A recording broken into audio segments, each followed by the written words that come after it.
Muy bien, queridos hermanos y amigos, me alegro de estar otra vez aquí con vosotros. Supongo que el domingo pasado pudisteis seguir el culto que desde Tenerife estábamos haciendo y también de que la recepción fue suficientemente buena. Hoy, al contrario, vamos a dar nuestros saludos a los hermanos que están lejos de nosotros, ahora en Tenerife, en Gran Canaria también, y en otros lugares, Madrid y otros sitios donde sabemos que hay hermanos o hermanas que nos están siguiendo. Pues bien, vamos a continuar hablando de la providencia de Dios, de esta maravilla que son los planes que no son revelados de antemano, que se van desarrollando de tal manera que Dios va cumpliendo sus propósitos, sus decretos tomados desde antes de la fundación del mundo. De manera que podemos decir que la providencia es el despliegue de esos planes, es el manifestar ante nuestros ojos a través de los sucesos que ocurren, a través de cómo nuestra propia vida se va desarrollando y de las cosas que nos rodean. Y todo eso, como vemos por las Escrituras, destinado y dirigido a un fin. El propósito último de todas las cosas es el ensalzamiento de la gloria de Dios y la salvación de su pueblo.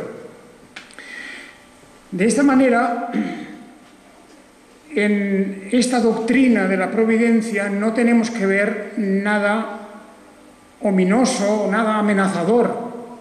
Hay personas que piensan que si Dios ha establecido y ha diseñado sus propósitos y decretos de tal manera que se cumplen porque su voluntad se cumple, además esa es una de nuestras oraciones, nosotros oramos en el Padre Nuestro, hágase tu voluntad, como en los cielos también en la tierra.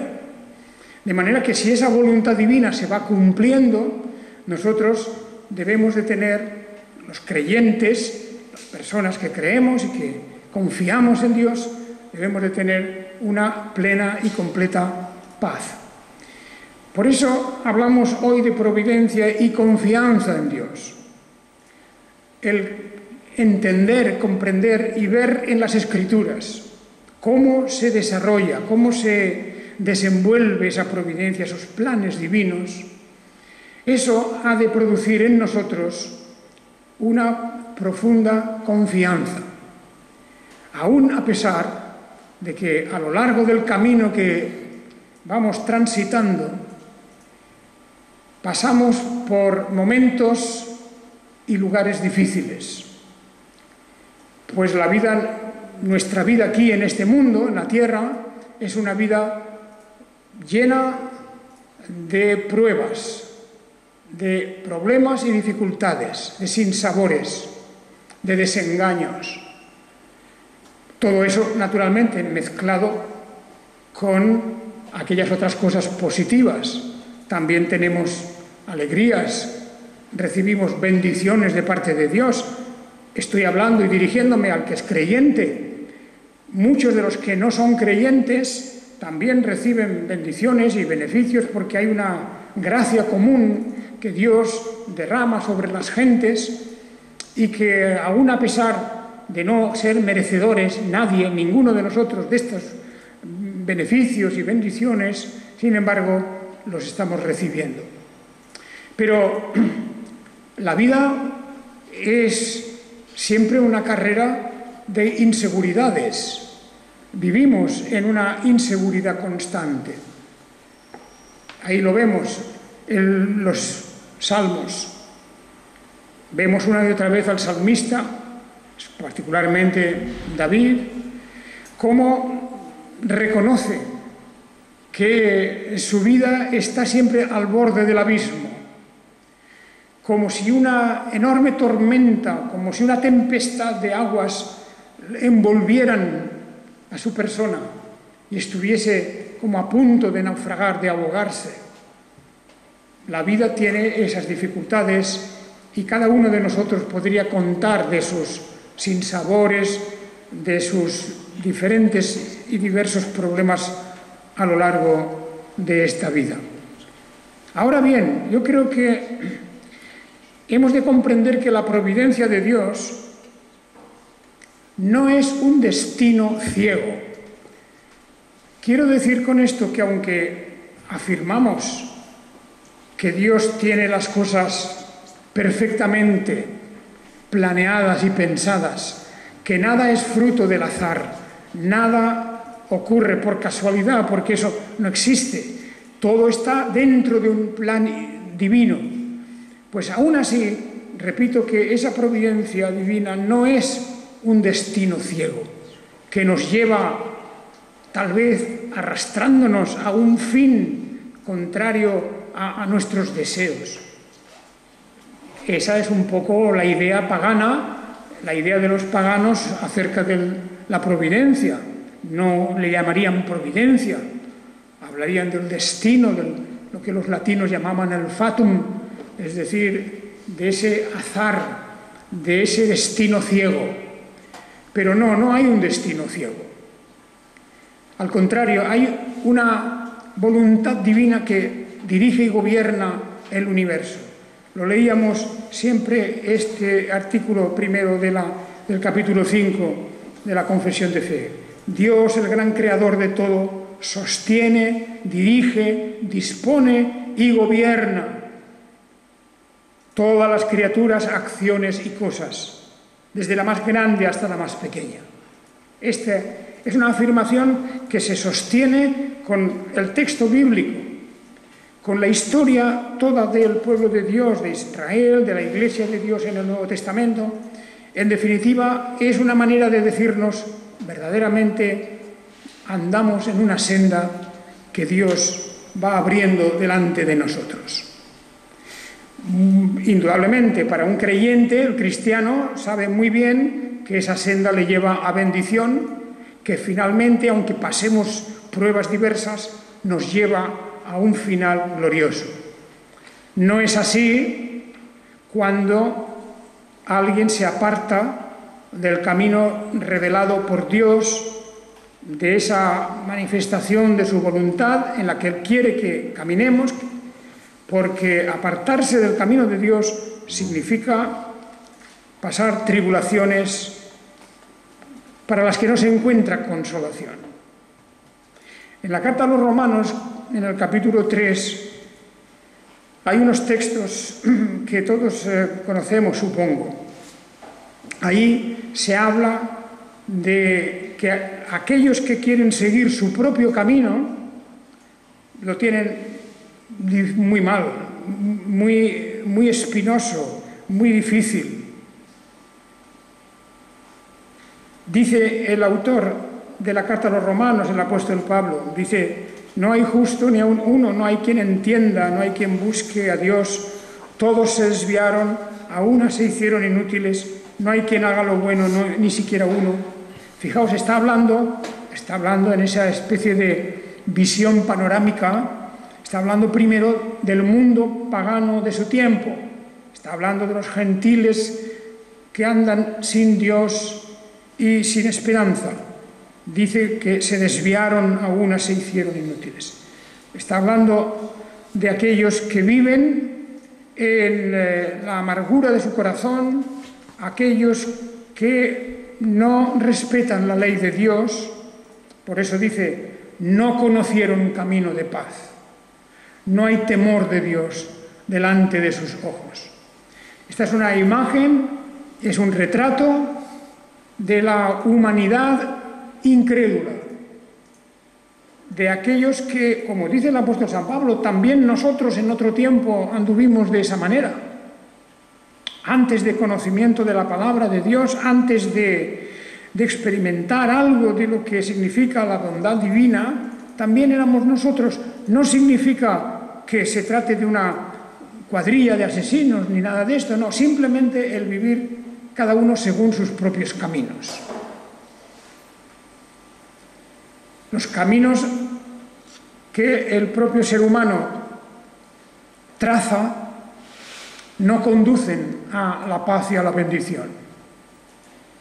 es cierto que la historia de la humanidad es una tragedia continua por la destrucción, por las guerras, por las barbaridades que se cometen a lo largo y ancho del planeta.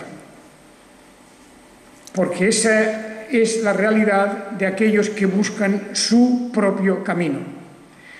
Y frente a eso, lo verdadero es que el Dios soberano nos ha mostrado un verdadero camino, un camino en el que debemos de andar, un camino que nos da confianza, que nos da paz, que nos va a llevar al final al destino glorioso de la vida eterna.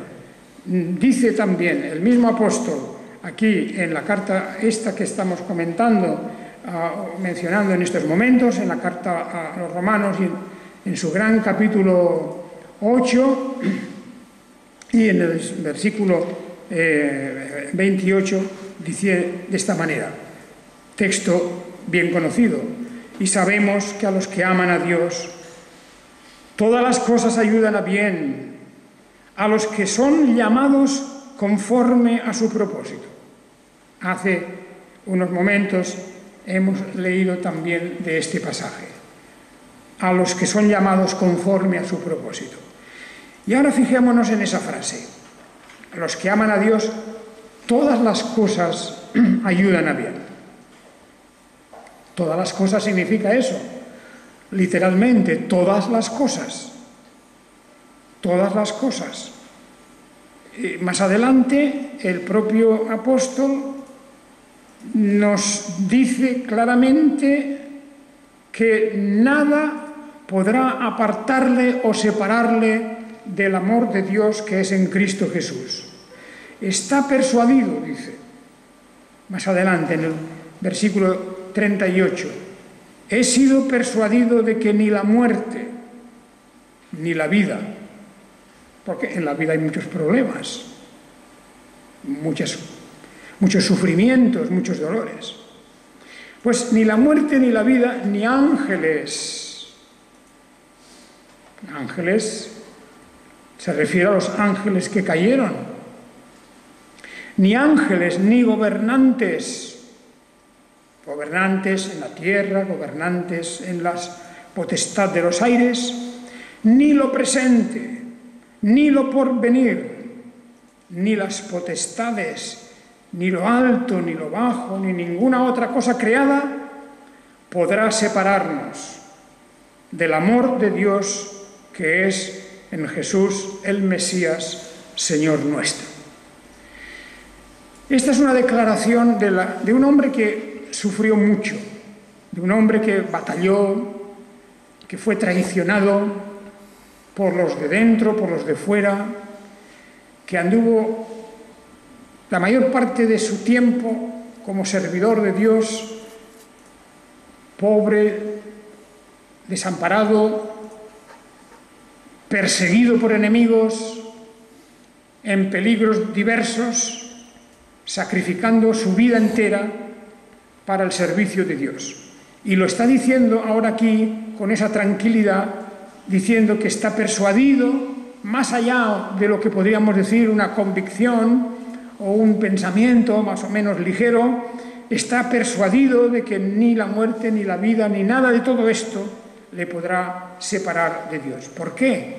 Porque él entiende que su destino está sellado, como está sellado el nuestro, por la voluntad divina, que para sus hijos, para los que creen en Él y esperan en Él, es un destino de bendición.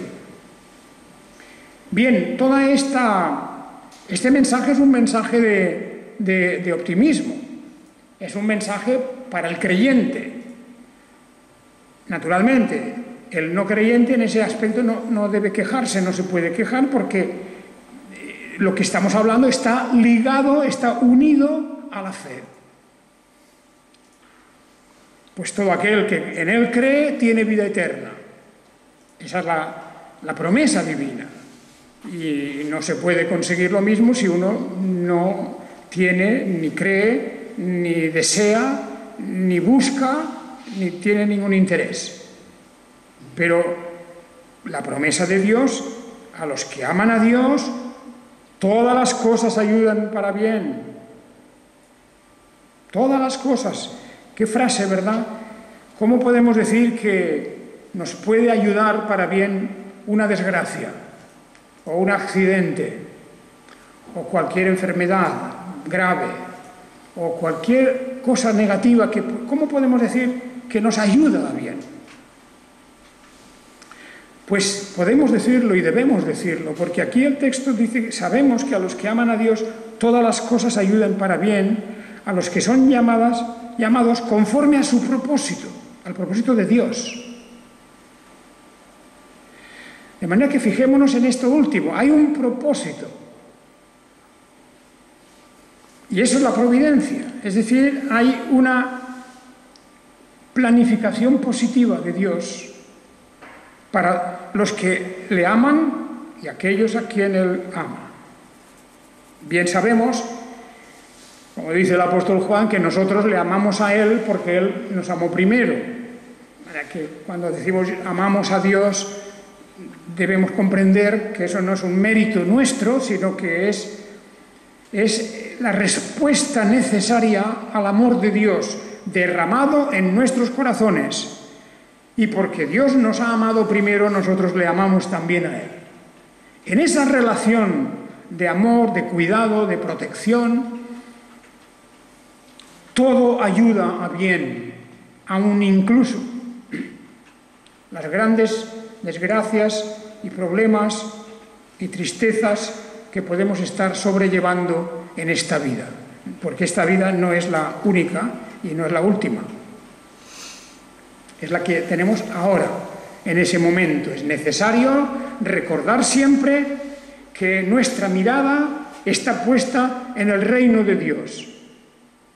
De manera que no juzguemos nunca el valor de nuestra vida por los hechos actuales, los hechos presentes o las experiencias de ahora.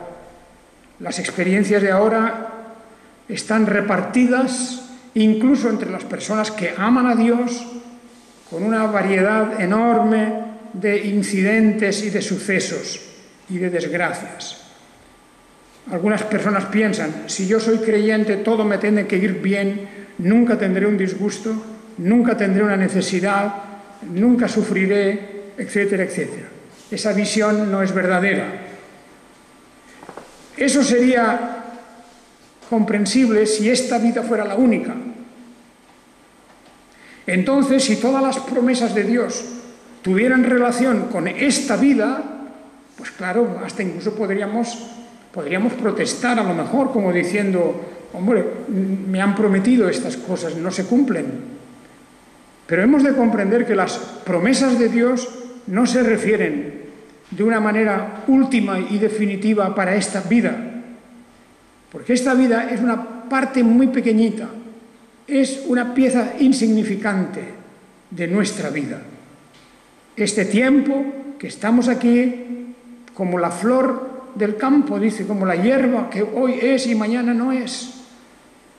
Algo tan breve, tan pequeño, tan insignificante, que si ponemos y descargamos toda nuestra confianza en esta vida y todas nuestras expectativas en esta vida, estaremos siempre algo defraudados.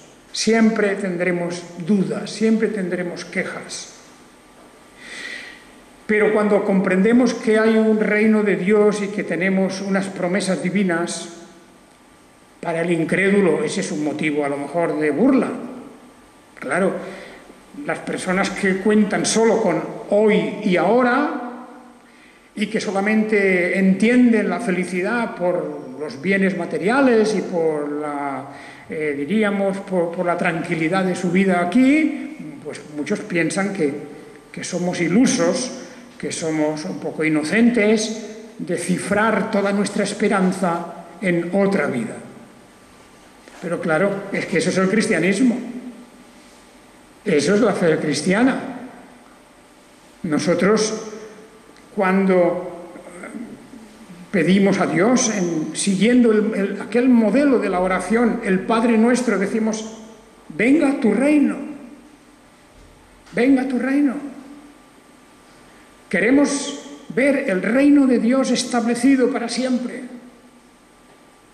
Esa es la realidad, y se nos dice en palabras del mismo Señor Jesucristo que tengamos esa confianza, puestos los ojos en Jesús. Y también se nos dice que pongamos, dando preeminencia por encima de todas las cosas, al reino de Dios y su justicia. Buscad el reino de Dios y su justicia.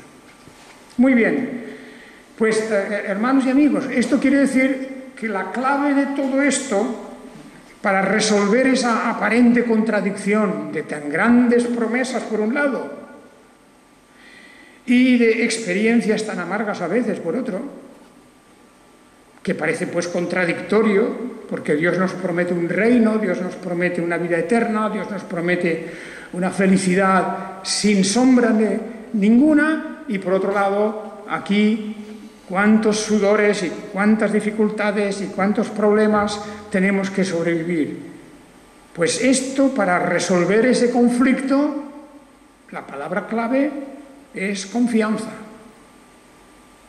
Confianza en Dios, confianza en su palabra. ¿Qué es confianza entonces? Como siempre, nos ayuda mucho a entender esto las diferentes palabras que utiliza la Biblia. Porque es curioso que nuestra lengua española, que es rica, sin embargo, a veces, pues bueno, nos acostumbramos a usar una palabra y solamente con una palabra ya vamos. Por ejemplo, la palabra confianza. Claro. Sí que hay sinónimos, hay palabras parecidas, pero hay una lengua, como es la lengua hebrea, que a pesar de que es, digamos, más antigua y muchísimo más limitada, porque tiene unos límites más estrechos que los nuestros, sin embargo, en algunos momentos, para ciertas palabras, tiene una riqueza grande. Hay palabras que aquí en la Biblia, a veces, y sobre todo en muchas versiones, la versión textual, hemos intentado transmitir un poco más la riqueza de las palabras hebreas. Y por eso en muchas palabras se dice confianza, en muchas versiones de la Biblia, en muchas de las diferentes versiones leemos confianza, pero a lo mejor en el original dice algo un poco diferente. Por ejemplo, el hecho de refugiarse. Refugiarse. Es una palabra que aparece muchas veces y que, ya digo, en algunas versiones de la Biblia, pues está traducida simplemente por confiar o confiar en Dios.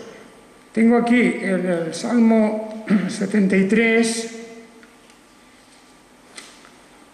concretamente, y versículo 28, os leo esas palabras del salmista, 73 y 28. En cuanto a mí, la proximidad de Elohim es mi dicha, la proximidad de Dios, la proximidad de Dios es mi dicha. En Yahvé, el Señor, he puesto, ¿qué? He puesto, ¿qué os parece? En muchas versiones dice, he puesto mi confianza. Pero tenemos aquí lo que dice en realidad, en Yahvé, el Señor, he puesto mi refugio para contar todas tus obras. No es que esté mal decir he puesto mi confianza, pero el salmista de lo que está hablando es de poner, dice, su refugio, o sea, ha tomado como refugio al Señor mismo. Se refugia en Dios, porque entiende cómo el estar cerca de Dios, eso es lo que le produce su felicidad, y que para hablar de todas sus obras, él quiere estar refugiado, como el que en el día de la tormenta, en el día de la tempestad, busca una cueva de refugio, y allí se pone, allí se aloja. es, por lo tanto, una realidad que es nuestro refugio el Señor. Eso quiere decir que cuando en Él nos refugiamos, estamos gozando y disfrutando de confianza. Hemos puesto al Señor, no buscamos refugio en algo inútil, sino en el Dios todopoderoso, omnipotente. Bien, ahí pues al final del versículo 12 del capítulo, o sea, del Salmo 2, no, el Salmo 2, sí, el Salmo 2, al final dice: cuán bienaventurados son todos los que se refugian en Él. En algunas versiones diría todos los que confían en Él. En algunas versiones. Aquí en la versión que tenemos, la Biblia textual, hemos intentado, como digo, reflejar lo mejor posible esto. Refugiarse en Él es una prueba de confiar en Él, claro está. No hay discrepancia en esto, pero en cierta manera esas palabras vienen a señalar la idea principal de lo que significa confiar en Dios. Confiar en Dios no es simplemente una actitud pasiva, como que tenemos ahí una especie de sensación en nuestra mente de que podemos fiarnos de Dios. No es eso simplemente. Es buscar refugio en Él. Que cuando viene la tormenta hay que buscar refugio. Y de hecho siempre estamos refugiados en Él. Porque vivimos en un mundo en constante tormenta, en constante tempestad, donde todos los días alrededor nuestro están librándose terribles batallas invisibles para nuestros ojos, pero que son reales, son reales. Por lo tanto, es esto. Y hay varias palabras, no os quiero sobrecargar con ellas, pero hay una palabra que también casi siempre se traduce por confiar, pero significa apoyarse.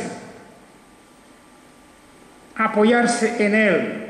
Él es nuestro apoyo.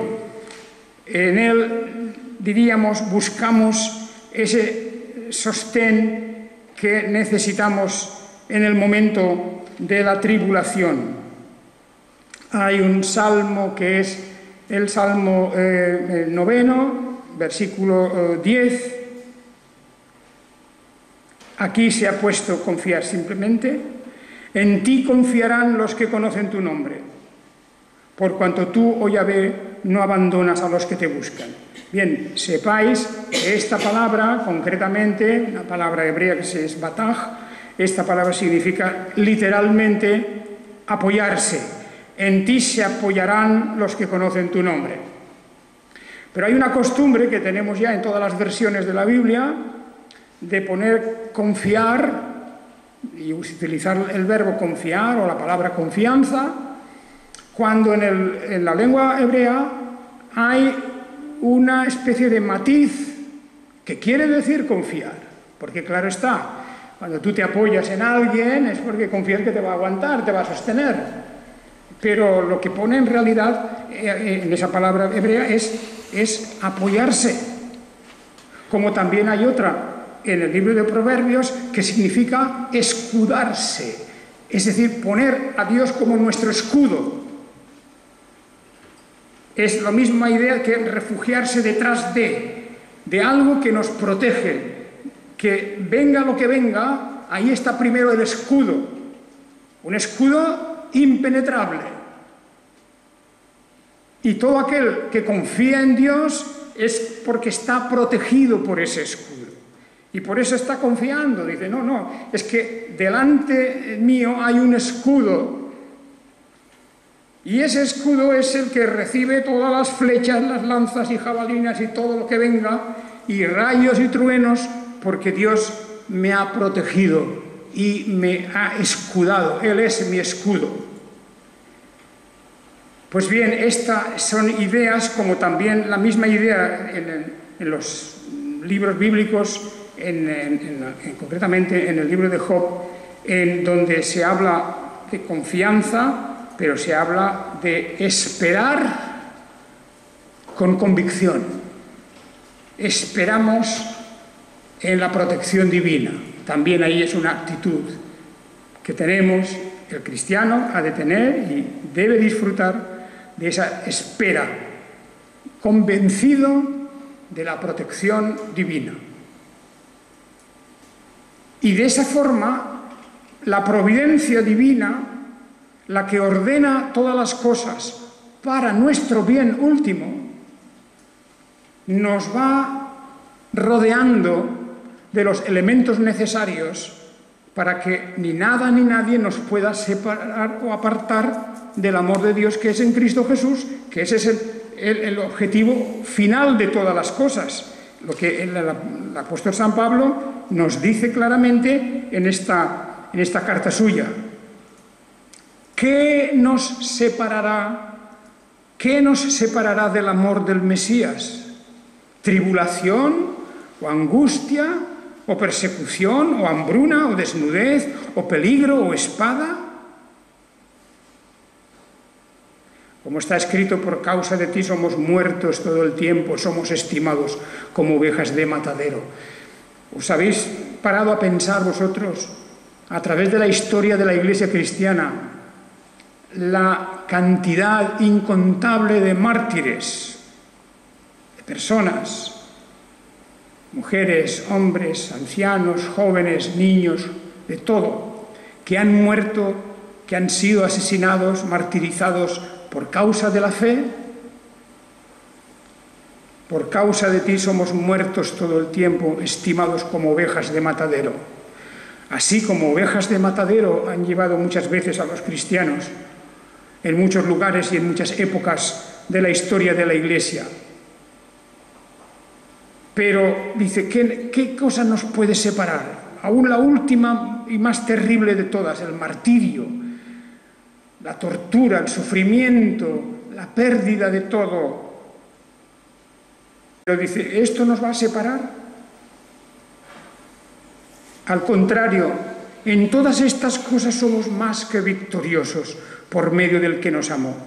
Porque he sido persuadido de que ni la muerte, ni la vida, ni ángeles, ni gobernantes, ni lo presente, ni lo porvenir, ni las potestades, ni lo alto, ni lo bajo, ni ninguna otra cosa creada podrá separarnos del amor de Dios que es en Jesús, el Mesías, Señor nuestro. Esta es la realidad. Por lo tanto, esto todo es posible mediante la confianza en la providencia de Dios. Las cosas no ocurren por casualidad, no son cuestiones del azar. No hay así coincidencias fortuitas, inexplicables. No. La Escritura nos está enseñando que hay en cada cosa en la que vivimos, en cada instante que vivimos, está la mano de Dios. Y por eso, unas veces, es verdad, nos toca el dolor de cerca. Pero el apóstol nos lo está diciendo, dando su testimonio. ¿Eso nos va a separar del amor de Dios? Si me van mal las cosas, ¿voy a renegar de Dios? Si estoy en peligro por Él, ¿voy a decir que no lo conozco? Esa fue la tentación de Pedro, ¿verdad? Pedro dijo, no lo conozco, no conozco. Y Pedro se arrepintió, claro está, porque era un creyente, y un creyente no puede permanecer en su pecado siempre. Y se arrepintió de su pecado, pero el miedo, en aquel momento, el miedo a ser apresado, encarcelado, tal vez ejecutado, ese miedo le llevó a decir, pues no lo conozco.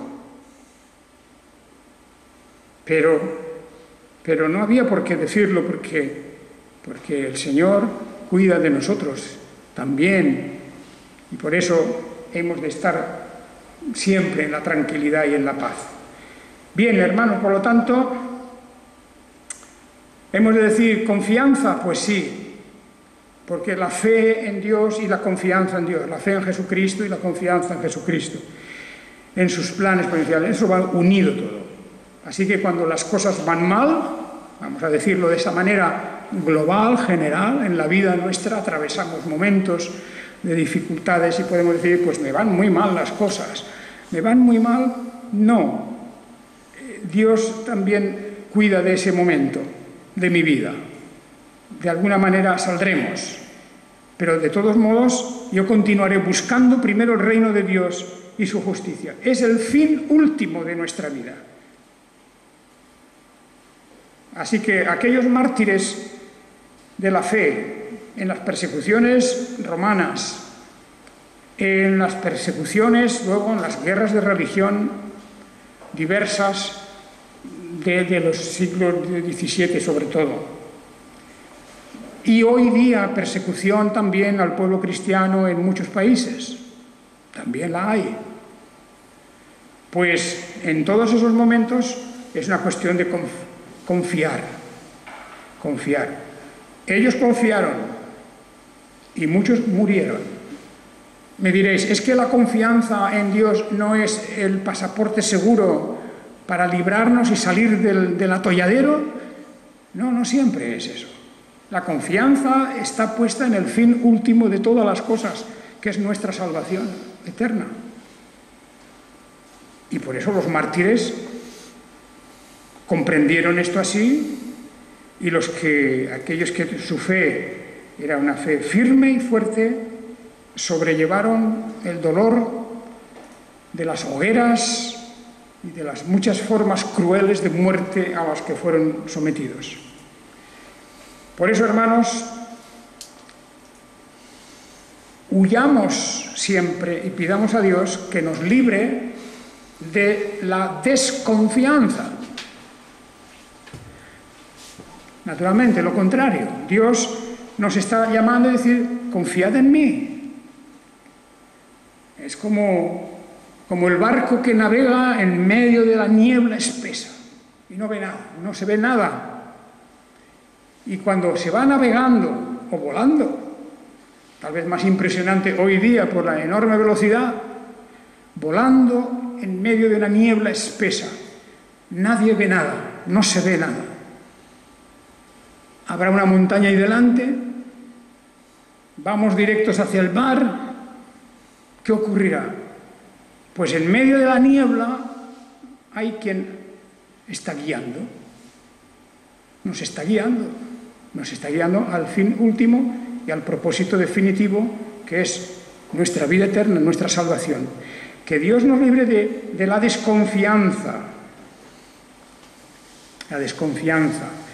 Acordaos de los israelitas en el desierto. Empezaron a protestar, no tenemos comida, no tenemos comida. Ojalá volviéramos a Egipto, allí teníamos de todo. Ojalá volviéramos a Egipto. Y clamaban y querían comida. Y el Señor envió el maná. Envió alimento para ellos. A pesar de que ya muchos murmuraban, desconfiaban, se querían volver atrás, pero al final el Señor envía el alimento que ellos necesitaban. Y más tarde volvieron a protestar.